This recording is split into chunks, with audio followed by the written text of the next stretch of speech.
प्रिय विद्यार्थियों, मैं आज आपका स्वागत करता हूं। आज हम चर्चा कर रहे हैं परंपरागत जो मीडिया हैं उनमें हमारे कृषि विस्तार की क्या भूमिका है। आज के युग में आधुनिक मीडिया का बहुत चलन है। आधुनिक मीडिया का उपयोग प्रसार कार्य में हम लोग कर रहे हैं, लेकिन हमको ये समझना पड़ेगा कि हमारे परंपरागत मीडिया इस प्रसार कार्य में कितना योगदान दे रहे हैं, उनकी क्या भूमिकाएं हैं। यदि हम ज़मीनी लेवल पर जाएं, ग्रामीण स्तर पर देखें, तो परंपरागत मीडिया हमारी लोक संस्कृति और परंपराओं से जुड़े हुए हैं, जो कि हमारे कृषि विस्तार में बहुत अहम भूमिका निभाते हैं। जैसा कि आपको मालूम है कि भारत एक कृषि प्रधान देश है और इसके विकास में लोक संस्कृति, परंपराओं, दृष्टिकोण का सदियों से प्रभाव रहा है। हमारा हर कार्यक्रम, यदि हम खेती के किसी भी कार्यक्रम की तरफ देखते हैं, तो यदि हम खेत की जुताई से लेके धान की बुआई की बात करें, खरपतवार निकालने की बात करें, फसल की कटाई की बात करें, उसके भंडारण की बात करें, हर समय हमारे पास गीत और संगीत होता है। हमारी महिलाएं हमेशा गीत गाती रहती हैं और वो अपना काम करती रहती हैं। यदि हम उन गीतों को, संगीत को अगर उसका विश्लेषण करें तो उसमें कृषि से संबंधित कई जानकारियां हैं, लेकिन अब हमें आवश्यकता यह है कि उनका गीत जो संगीत चल रहा है उसमें हम क्या वैज्ञानिक जानकारियों को और जोड़ें। एक संप्रेषण समिति की एक रिपोर्ट आई थी कि परंपरागत मीडिया जैसे नाटक, गीत निरक्षर लोगों के लिए उनकी भावना छूने की अत्यंत गुणवत्ता रहती है। अगर हम कोई गीत संगीत के माध्यम से किसी चीज को बताते हैं तो निश्चित रूप से उसका प्रभाव अधिक पड़ता है। विस्तार कार्यकर्ता के बारे में यह बताना चाहूंगा कि जो विस्तार कार्यकर्ता इसमें निपुण हैं, गाते हैं, सांस्कृतिक गतिविधियों में भाग लेते हैं और कृषि की जानकारियों का प्रचार प्रसार करते हैं, तो किसान हमेशा उनसे जुड़े रहते हैं। उनका प्रभाव अधिक होता है क्योंकि वो उनकी भाषा में बात करते हैं, उनके गीतों को सज्जित करते हैं और खेती बाड़ी की जो हमारी किसानी की वैज्ञानिक जानकारी है वो उसको गीत संगीत और दोहे चौपाई के माध्यम से जब प्रस्तुत करते हैं तो निश्चित रूप से उसका अधिक प्रभाव पड़ता है। यदि हम परंपरागत मीडिया की बात आपके सामने करें कि परंपरागत मीडिया है क्या, तो आप देखिए गीत संगीत, लोकगीत, नाटक, नुक्कड़ नाटक, कठपुतली नृत्य, कथाएं, भजन मंडली, कहावतें, किंवदंतियां, धार्मिक पूजन अनुष्ठान, ढोल बजाना, चित्रकला, दीवारों पर कलाकृति, मूर्ति आदि, ये सभी जो है वो हमारे परंपरागत मीडिया में हम शामिल कर सकते हैं और इनका उपयोग कृषि में प्रचार प्रसार में कर सकते हैं। देखिए, लोकगीत की बात मैं आपको बताऊं, लोकगीत के माध्यम से भी हम कई कृषि की उपयोगी जानकारियां जो है गांव में पहुंचाते हैं। जैसा कि आप एक चित्र में देख रहे हैं कि कोई ये बुजुर्ग व्यक्ति लोकगीत गा रहे हैं। अगर हम इनको कृषि की नवीनतम जानकारी के कोई गीत रच कर दे दें तो वो लोकगीत के साथ अगर उसको भी बताएं तो निश्चित रूप से ये हमारा संदेश जो है अधिक से अधिक लोगों में प्रभावशाली रूप से चला जाएगा। दूसरी चीज, यदि हम नाटक देखें, नुक्कड़ नाटक, जब भी हमारे किसान भाई अपने कृषि कार्य से थोड़ा सा फ्री होते हैं तो वो जो है धार्मिक विषयों, सांस्कृतिक विषयों, उनसे कई सामाजिक पहलुओं पर नाटक करते हैं और नाटक के पात्र चूंकि स्थानीय होते हैं, स्थानीय चीज़ों में ही सारा का सारा नाटक चलता है और वो वहीं पर स्थानीय लोगों के होने से वो हर चीज़ को प्रदर्शित करते हैं, तो ये इसका बहुत बड़ा प्रभाव विस्तार कार्य में ले सकते हैं। नुक्कड़ नाटक, दूसरी एक विधा हमारे यहाँ चालू हो रही है कि हमारे कुछ युवा एक स्थान से दूसरे स्थान तक जाते हैं और कोई आवश्यक जानकारियों को नुक्कड़ के नाटक के माध्यम से प्रस्तुत करते हैं। नुक्कड़ नाटक में सबसे बड़ी बात यह है कि हमको ना तो स्टेज बनाना है, ना कोई ज़्यादा उसके लिए तैयारी करना है और सामयिक विषय की जानकारी तुरंत हम लोगों को दे सकते हैं। इसमें हमारे आंख से आंख का संपर्क, जिसको हम कहते हैं face to face, eye to eye contact रहता है। यदि किसी के बारे में कोई जानकारी पूछना हो तो वो नुक्कड़ नाटक के माध्यम से भी हम उनको बता सकते हैं। कठपुतली नृत्य, आप देखिए राजस्थान वगैरह में कठपुतली नृत्य होते हैं। इसको कभी हम जो है धागे के माध्यम से भी कर सकते हैं, कई बार हम हैंड ग्लोव के माध्यम से करते हैं, कभी रॉड के माध्यम से कर सकते हैं। तो कठपुतली नृत्य भी हमारा एक परंपरागत साधन हो सकता है सूचना के प्रचारण और प्रसारण में। प्रिय विद्यार्थियों, मैं आपको और एक नई विधा बताता हूँ।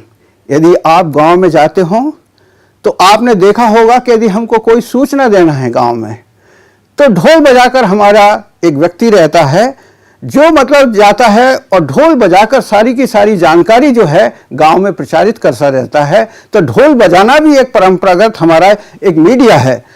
भजन मंडलियां, जगह जगह पर हम भजन मंडलियां होती हैं। यदि आप गांव में शाम के समय जाएं या कभी ऐसे मौके पर जाएं जबकि कोई कृषि कार्य नहीं हो रहा होता है, तो हमारी भजन मंडलियां आपको मिल जाएंगी।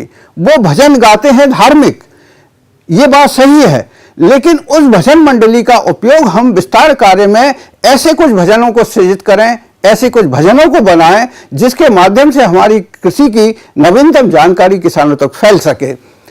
इसी तरह महिलाओं के मंडल, जैसा कि मैंने कहा कि हर समय महिलाएं कुछ ना कुछ गीत संगीत खेती के कार्यों में गाती रहती हैं, तो उन महिला मंडलों को भी हम अंकित करें, मालूम करें और उनको भी हम कृषि कार्य में इनका उपयोग करें।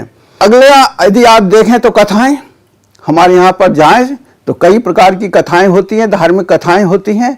हमारा मतलब आपको मैं एक चीज और स्पष्ट यहाँ करना चाहता हूं कि मैं आपको न तो नुक्कड़ नाटक, नाटक, मंडली, ढोल, इन चीजों की चर्चा अवश्य कर रहा हूं। ये हमारा उद्देश्य नहीं है, हम इनकी जानकारी हासिल कर रहे हैं। ये हमारा माध्यम है, एक सशक्त माध्यम है जिससे हम एक अपने उद्देश्य की पूर्ति करना चाहते हैं। और हमारा उद्देश्य है कि कृषि की नवीनतम जानकारी किसान भाइयों से उन तक पहुंचे और उनके परंपरागत माध्यमों से पहुंचे जिसमें उसमें सजीवता आ सके। यह है हमारा उद्देश्य है। हम कृषि की जानकारी परंपरागत मीडियाओं का लाभ लेते हुए उसको प्रचारित और प्रसारित करना चाहते हैं। लोक नृत्य, आप देखिए जब भी हमारे लोक नृत्य होते हैं, फसल कटाई पर यदि आप देखें तो पंजाब में जाइए आप, भाखड़ा होता है और कई इस प्रकार के कार्यक्रम होते हैं जब हमारे लोक नृत्य किए जाते हैं। उसमें तरह तरह की सूचनाएं रहती हैं, तरह तरह के गीत रहते हैं। इन गीत संगीत का उपयोग हम कृषि के प्रचार प्रसार में करें, उनमें जानकारियां हम जोड़ते रहें। लोकगीत वगैरह भी हम ये गाते रहते हैं।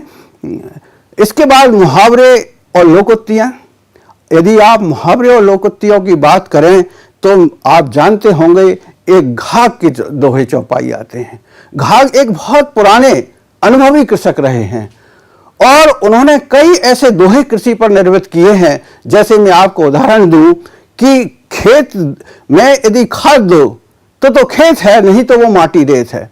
यदि हम खेत में खाद दें तो वो खेत माना जाएगा, नहीं तो वो माटी रेत है। ऐसे मुहावरे और कई लोकोक्तियां हमारे इस साहित्य में मिलती हैं और हम इनको उपयोग करते हैं। अब यहाँ पर विस्तार कार्यकर्ताओं को चाहिए कि हर भौगोलिक क्षेत्र की अलग अलग मीडिया होते हैं, सभी जगह एक से मीडिया नहीं होते हैं। कहीं पर जो है नुक्कड़ नाटक का चलन है, कई नाटक का है। जैसे आप राजस्थान में जाएंगे तो वहाँ आपको कठपुतलियों का मिलेगा। यदि आप गुजरात में जाएंगे तो वहाँ पर जो है दूसरे प्रकार का डांस मिलेगा। कहीं और जाएंगे आप मध्य प्रदेश छत्तीसगढ़ में आएंगे तो आदिवासी नृत्य आपको मिलेंगे। तो हर जगह के अलग अलग परंपरागत लोक मीडिया हैं, तो हमको उनको सूचीबद्ध करना चाहिए कि इस क्षेत्र के कौन से लोक मीडिया हैं और उन लोक मीडिया को हम कैसे उपयोग में ला सकते हैं। कृषि प्रचार प्रसार में हम लोग जो है किसान मेले के आयोजन करते हैं, कृषि प्रदर्शनी का आयोजित करते हैं, कृषक दिवस मनाते हैं और कई बार कई अभियान भी करते हैं हम।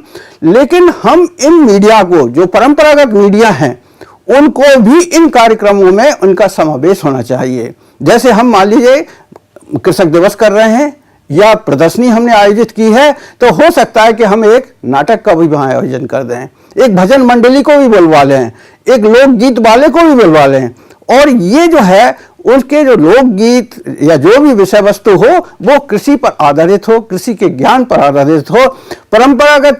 एक बात मैं आपसे यहाँ कहना चाहूँगा कि हमारा जो परंपरागत मीडिया है और जो इलेक्ट्रॉनिक मीडिया है उसका भी हमको सम्मिश्रण करना चाहिए। यदि हम परंपरागत मीडिया को यदि मान लीजिए रेडियो और टीवी से रिकॉर्ड करवा देते हैं तो इस मीडिया का हम बाद में भी उपयोग प्रभावी ढंग से हम कर सकते हैं।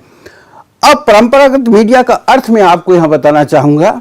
ये माध्यम वो हैं जिनके द्वारा सांस्कृतिक विशेषताएं एक पीढ़ी से दूसरी पीढ़ी तक मौखिक रूप से हस्तांतरित होती हैं। इसका तो ना तो आपको कोई लिखित साहित्य मिलेगा, न कोई जानकारी मिलेगी। लेकिन ये एक पीढ़ी से दूसरी पीढ़ी अपने आप सांस्कृतिक मौखिक रूप में चली जाती हैं। और यदि हम इसको देखें कि इनका प्रादुर्भाव कहाँ से चालू हुआ, तो ये कहावतों से मिल जाएगा, किंवदंतियों से मिल जाएगा। इसके माध्यम से हम वर्तमान विचार, दृष्टिकोण, तकनीकी का प्रचार प्रसार सफलतापूर्वक कर सकते हैं। स्थानीय लोग यदि देखें तो उनकी पसंद क्या है, उनके अपने कार्यक्रम, उनका अपना लोक संगीत, और ये ग्रामीण समाज में एक बहुत प्रसार का उपयोगी महत्वपूर्ण उपकरण के रूप में हम लोग उपयोग कर सकते हैं। इसका उद्गम, जैसा हमने कहा, कि लोक संस्कृति से हुआ है, अतः इसमें कोई दिखावा या बनावटीपन नहीं है। आज के आधुनिक मीडिया में आपको दिखेगा कि कोई बनावटीपन है, एक कोई अलग प्रकार की विधा है। लेकिन यदि हम हमारा परंपरागत देखें तो वो हमारा उद्गम लोक संस्कृति से हुआ है, तथा वो सांस्कृतिक धरोहर है हमारे समाज की, हमारे समुदाय की।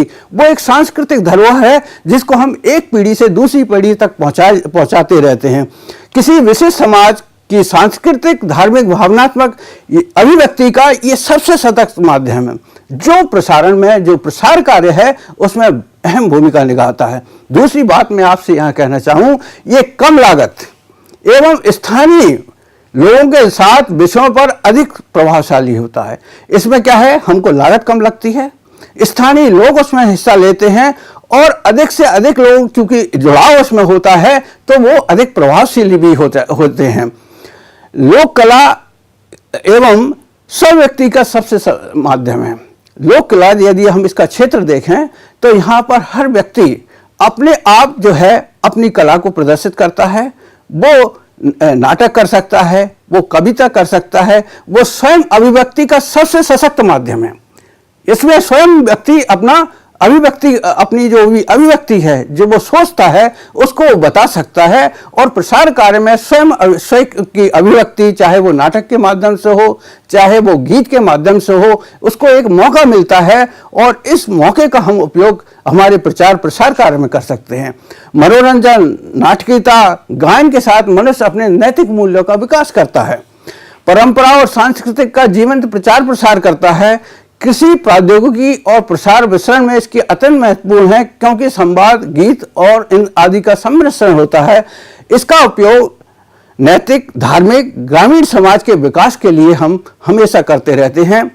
व्यक्तिगत जाना पहचाना है, इसमें साक्षर निरक्षर दोनों ही व्यक्ति आपस में जोड़ सकते हैं। इसमें कोई जरूरी नहीं है कि शिक्षित ही व्यक्ति आएगा, इसमें निरक्षर जो व्यक्ति पढ़ा लिखा भी नहीं है वो भी इसमें जुड़ जाता है और अपने विचारों की अभिव्यक्ति करता है। शिक्षा, कृषि, स्वास्थ्य, ग्रामीण समाज के विकास में ये अत्यंत ही प्रभावशाली रहते हैं। इनका बहुत ही उपयोग है। इसकी हम जो है हमेशा कोशिश करते हैं इनका अधिक से अधिक उपयोग हमारे प्रसार कार्य में हो। परंपरागत मीडिया से यदि हम लाभ को देखें तो देश में सभी क्षेत्रों में ये लोग एवं निवासी ज़्यादा से ज़्यादा इन मीडिया के निकट हैं, वो इसका उपयोग कर सकते हैं। ये लोगों के हित एवं दिमाग पर अधिक प्रभावशील है, क्योंकि विषय वस्तु बौद्धिक न होकर भावनात्मक है।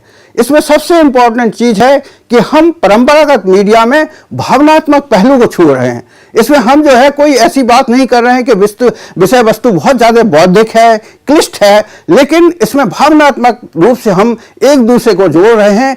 इसकी विषय वस्तु बहुत सरल होती है, भाव सरल होते हैं। स्थानीय भाषा में हम इसका उपयोग करते हैं जिसको आसानी से समझा जा सकता है। इसकी घनिष्ठता शीघ्र व सीधी होती है, जो संप्रेषण में बाधा नहीं आती है। कोई भी नया विषय आसानी से जोड़ा जा सकता है।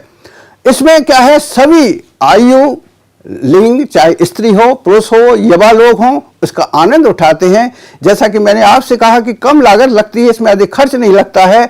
लोग, मीडिया के श्रोता अपनी कला प्रदर्शित करने के लिए आसानी से सहभागी हो जाते हैं, क्योंकि वो स्थानीय लोग होते हैं और हम उनको उससे जोड़ देते हैं। तो हर व्यक्ति का अपना पार्टिसिपेशन इसमें हो जाता है। एक पीढ़ी से दूसरी पीढ़ी तक हमारी परंपराएं एवं संस्कृति को हस्तांतरण करने के हेतु ये सबसे मुख्य साधन है या उपाय है। अब इसकी विशेषताएं यदि हम देखते हैं तो परंपरागत मीडिया की पहुंच बहुत अधिक है। ये जो है हर समाज से जुड़ा हुआ है, तो इसकी पहुंच जो है मैं तो ये कहूँगा कि आधुनिक मीडिया से अधिक है। और इसमें एक से ज़्यादा अधिक इंद्रियों का उपयोग होता है। यदि हम कोई नाटक देख रहे हैं, कोई नुक्कड़ नाटक देख रहे हैं, कठपुतली का डांस देख रहे हैं, तो हमारी 1 से 2 इंद्रियों का उपयोग हो रहा है, कई बार 3 इंद्रियों का उपयोग होता है, और हम जो है उसको ज़्यादा अच्छी तरह से प्रभावशाली से देते हैं। इसमें रुचि पैदा करने की क्षमता होती है। माध्यम इसमें परिवर्तन नहीं हो सकता है, वो चल रहा है चल रहा है। लोक मीडिया कभी समाप्त नहीं होता है, वो युगों युगों तक चलता रहता है। जब ज़्यादा लोक रूपों में संदेश की अभिव्यक्ति होती है तो समाज उसकी उपयोगिता को समझ लेता है। लोक मीडिया की शैली गहन रूप से ग्रामीण लोगों के साथ जुड़ी हुई है। परंपरागत मीडिया और आधुनिक, मैंने जैसे आपसे पहले कहा कि हमारा जो परंपरागत मीडिया है वो पीढ़ी दर पीढ़ी चला जा रहा है, लेकिन हम इस आधुनिक मीडिया के साथ इसको जोड़कर और अधिक प्रभावशाली बनाना चाहते हैं। कृषि प्रसार में परंपरागत मीडिया एवं आधुनिक मीडिया का हमें कौशल्यपूर्ण सम्मिश्रण करना चाहिए। कैसे इसको जोड़ा जाए? संदेशों को अनुकूल बनाकर उन्हें विभिन्न परिस्थितियों तथा श्रोताओं के अनुसार उपचारित करना चाहिए। जितना भी हमारी परिस्थिति है उसको, हमारा जो संदेश है उसको उपचारित करना चाहिए। किसी भी जनसंचार के लिए सदैव आवश्यक तत्व है, पर हर समाज की लोक संस्कृति पर गहरा गुथा हुआ है, अतः परंपरागत मीडिया को शामिल करना उचित होगा। परंपरागत लोक मीडिया एवं विषय वस्तु के जानकार व्यक्तियों की भूमिका सम्मिश्रण में अवश्य होती है। जो हमारे इस तरह के लोग हैं, जो जानकार हैं, विशेषज्ञ हैं, उनको हम लगाएं कि परंपरागत मीडिया और आधुनिक मीडिया को हम कैसे जोड़ें।